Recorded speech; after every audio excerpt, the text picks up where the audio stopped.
പേര്? അനുശ്രീ. അൻഷി. അൻസി. ഞാൻ ശരിയാണെന്നെ ചോദിക്കൂ. അൻസി.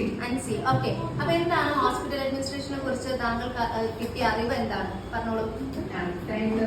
കറക്റ്റ് ആയിട്ടൊന്നും അറിയില്ല അല്ലെ? അപ്പൊ ഇപ്പം ഹോസ്പിറ്റൽ അഡ്മിനിസ്ട്രേഷൻ പഠിക്കുന്ന കുട്ടികൾക്ക് കറക്റ്റ് ആയിട്ട് എന്തെങ്കിലും അറിയാം? ഓൾമോസ്റ്റ് ഒന്ന് പറഞ്ഞേ. എന്താണ് ഹോസ്പിറ്റൽ അഡ്മിനിസ്ട്രേഷൻ? കേട്ടോളൂ. ഫസ്റ്റ് ഓഫ് ഓൾ ഹോസ്പിറ്റൽ അഡ്മിനിസ്ട്രേഷനിലുപരി നമ്മളൊരു പ്രൊഫഷൻ ആയിട്ട് ഒരു ഫ്രണ്ട് ഓഫീസിലേക്ക് പോകുന്ന സമയത്ത് കീപ്പ് ചെയ്യേണ്ട മര്യാദകളുണ്ട്. ഫസ്റ്റ് ഓഫ് ഓൾ നമ്മൾ അതെന്താണെന്ന് മനസ്സിലാക്കിയിട്ട് ഒരു എവിടെ ഈവൻ ഹോസ്പിറ്റൽ ആയാലും ബിസിനസ് ആയാലും എവിടെ ആണെങ്കിലും നമ്മൾ പ്രോപ്പർ ആയിട്ട് എങ്ങനെ വർക്ക് ചെയ്യാന്നുള്ളത് ഫസ്റ്റ് ഓഫ് ഓൾ നമ്മൾ കണ്ടുപിടിക്കുക. അതിന് പ്രോപ്പർ ആയിട്ട് വർക്ക് ചെയ്യാൻ ശ്രമിക്കുക. എന്താ ജെന്യൂൻ ആവുക. അറ്റ് ദ ടൈം നമ്മൾ പ്രൊഫഷണൽ ആയി തന്നെ മുന്നോട്ട് പോകുക.